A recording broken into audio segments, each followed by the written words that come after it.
ስትረስ ሲባል ብዙ ቦታዎች ላይ ሲነሳ እንሰማለን። ስትረስ ውስጥ ነኝ ይላል አንዳንድ ሰው።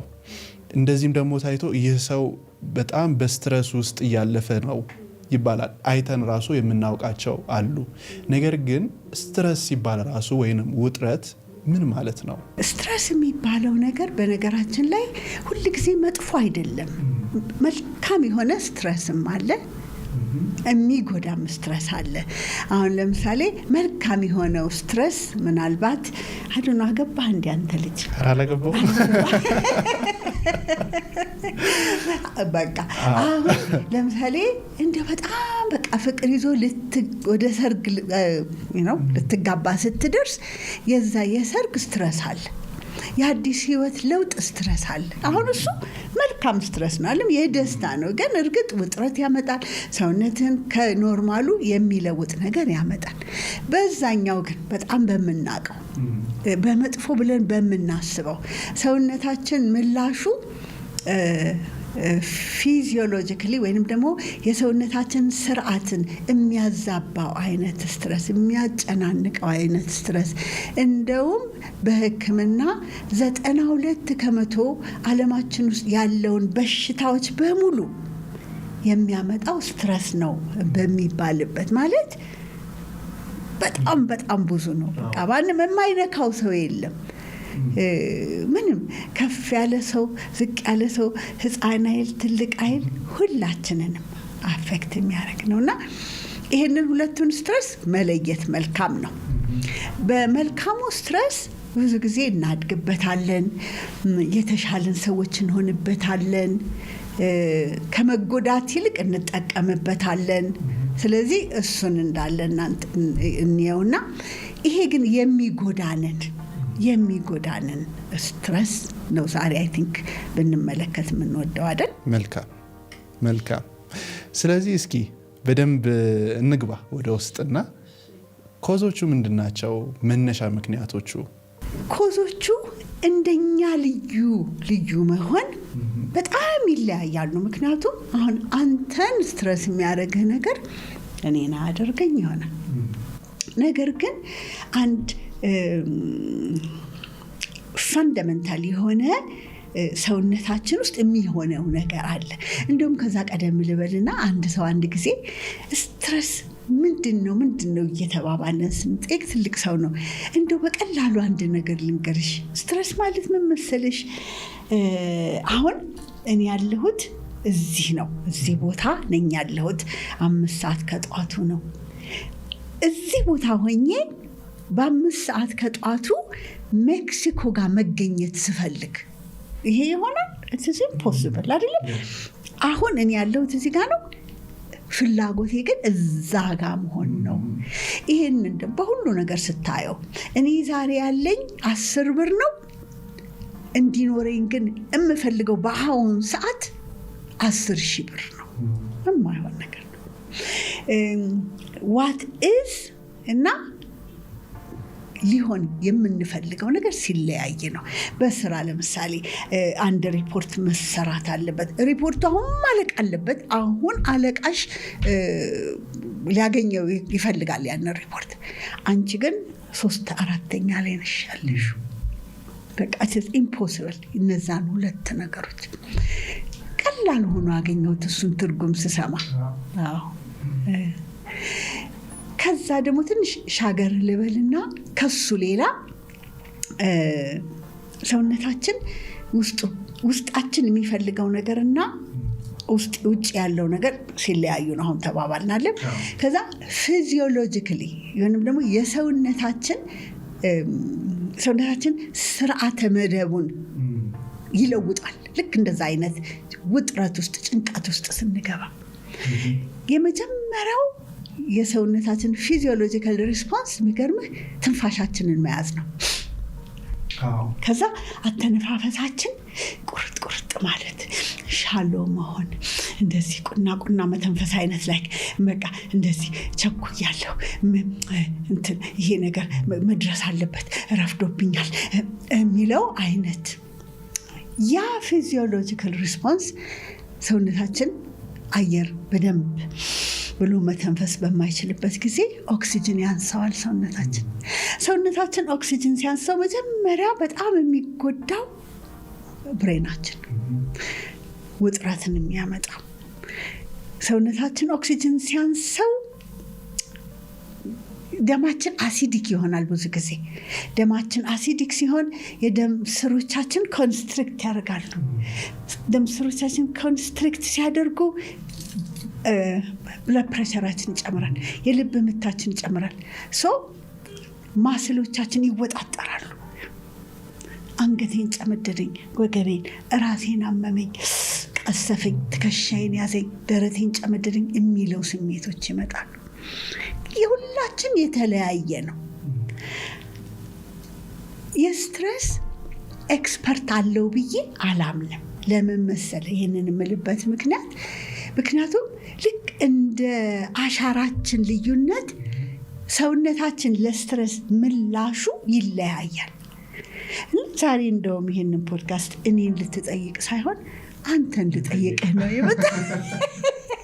ለምን መሰለ ይህን ነገር ምናልባት ከኔ እይታ ስናገር እኔን የመሰለች እናት ወይንም ደግሞ ወደ እኔ ጠጋ ልትል ያለች እህት የበለጠ ትሰማኛለች። ነገር ግን እስቲ አንተን ስትረስ ምን ያደርጋል ብዬ ለአንተን ልጠይቅ። አንተ ከመመለስ በፊት ደግሞ እኔን ምን ያደርገኛል ብዬ እስቲ የኔን ልንገርህ። መልካም። አንድ ጊዜ የሆነ ግሩፕ ውስጥ ሳየው ስትረስ ብለን ስንነጋገር እንዳልኩ ኤክስፐርት የለውም የዚህ ነገር። እያንዳንዳችን የራሳችን ብሉፕሪንት ልንሰራለት ይገባል ብዬ ሰዎች መጠየቅ ጀመርኩና እንደው አንቺ ምን ያደርግሻል ስትረስ ስትሆኚ፣ አንተ ምን ያደርግሃል እያልኩኝ ከዛ ራሴን እኔም እስቲ እንዴት ነው የሚያደርገኝ ብዬ ስል ለእኔ አሁን ብዙ ጊዜ ምን ያደርገኛል እዚህ አካባቢ እንደዚህ ጭምድድ የሚል ስሜት ይሰማኛል፣ አውቀዋለሁ። እና እንደሱ ሲሆን የማረጋቸው ነገሮች አሉ። ምናልባት ትከሻዬን ከፈት ማድረግ፣ ቀጥ ማለት፣ ትንፋሽ መውሰድ፣ እንደዚህ አይነት ነገሮች አደርጋለሁ። እስቲ አንተን ምን ያደርጋል? ስትሬስ ላንተ ምንድን ነው? ሰውነቴ ላይ ምናልባት ስፖርት ስለምሰራ ይሄን ያህል በጣም ጫን ብሎ የሚሰማኝ ስሜቶች የሉም። ግን አንዳንድ ጊዜ ይሄ ስውር የማድረግ ነገር ልቤ ውርድ ምናምን ይላል። ከዛ ውጭ ትከሻ አካባቢ እዚህ አካባቢ ላይ አለ ጭምድድ አድርጎ የሚይዝ ነገሮች፣ እንደሱ አይነት ነገር ያጋጥመኛል። የዛ ሰዓት ወይ ተነስቼ አፍታታለሁ፣ እንቀሳቀሳለሁ፣ ወይ ብዙ ጊዜ እንዲያውም የለመደብኝ ከስራ መሀል ላይ ተነስቼ ዝም ብዬ ፑሻፕ ሰርቼ ምናምን ተመልሼ ወደ ስራ እመለሳለሁ። በቃ እንደ ቁልፉን አግኝተዋል ልበልህ። አይገርምህም? አሁን ብዙ ስሜቱ የሌለህ ምክንያት እንቅስቃሴ ስለምትሰራ ነው። የአንድ የስትረስ አንደኛው በዋነኛነት ስትረስን ልንቋቋመው የምንችለው በእንቅስቃሴ ነው። ብዙ መሆን የለበትም። ትልቅ ብረት ሚያንሳት መሆን የለበትም። 10 ደቂቃ ፈጠን ያለ ወክ። አሁን ደግሞ ከተማችን እየተመቸች ነው አይደል? እንዲህ ደስ ይለኛል መሰለ ወጣ ብሎ 10 ደቂቃ ከቢሮ ቢሆን ከቤት ቢሆን ወጣ ብሎ መራመድ። ስንራመድ አየር እንወስዳለን። የሚገርምህ አየር መውሰዳችን የስትረስ መቋቋሚያችን ዋናው ቁልፍ ነው። በኋላ አንድ ሳይንሳዊውን እንትን ሼር አደርጋለሁ እና ሰዎች እስቲ ምንድን ነው የሚያደርገኝ እኔ ስትረስድ ስሆን ብሎ እሱን ማወቅ ትልቁ ቁልፍ ነው። እሱን ያወቀ ሰው ያንን መፍታት ይችላል ማለት ነው። እና እስቲ ልብ በሉና ምንድን ነው የሚያደርጋችሁ?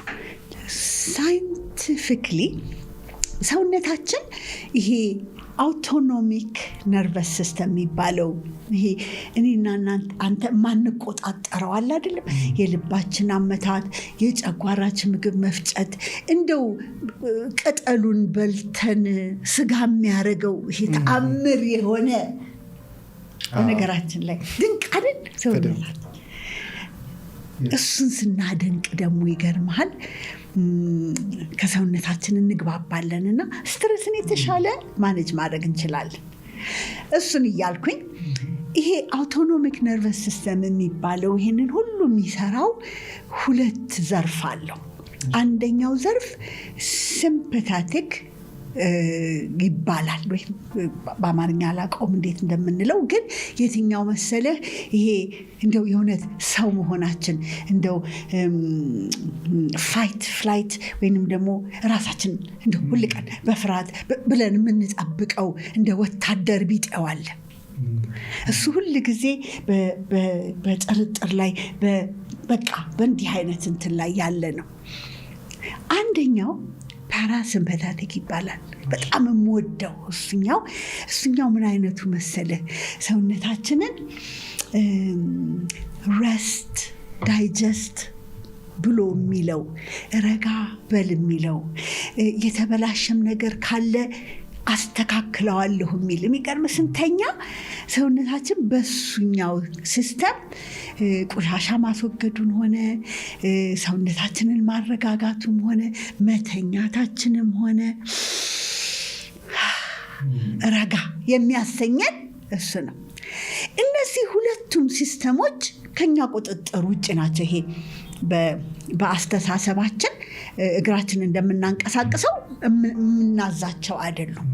ነገር ግን ሳይንስ ያወቀልንና ያሳወቀን ነገር ይሄንን ረስት እንዳይጀስት የሚለውን ረጋ በል ሁሉ ሰላም ነው የሚለውን ከስትረስ አቋርጠን እዛ ውስጥ መግባት የምንችልበትን ቁልፍ አገኝተናል።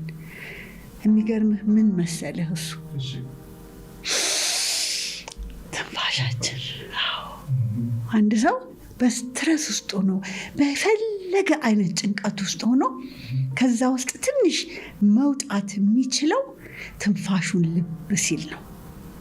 ትንፋሹን ልብ ሲልና ቀስ ብሎ በአፍንጫው ሳብ አድርጎ ሆዱ አየር ሞልቶት በሚልበት ጊዜ ዳያፍራሙ ወይንም ደግሞ ከሳምባው ስር ያለው በደንብ መንቀሳቀስ ሲችል አንድ ቬገስ ነርቭ የሚባል በጣም ትልቁ ዋና ተቆጣጣሪው ነርቭን ሄዶ ይቀሰቅሰዋል። ያኔ ሰውነታችን እስቲ ረጋ በይ ይላል።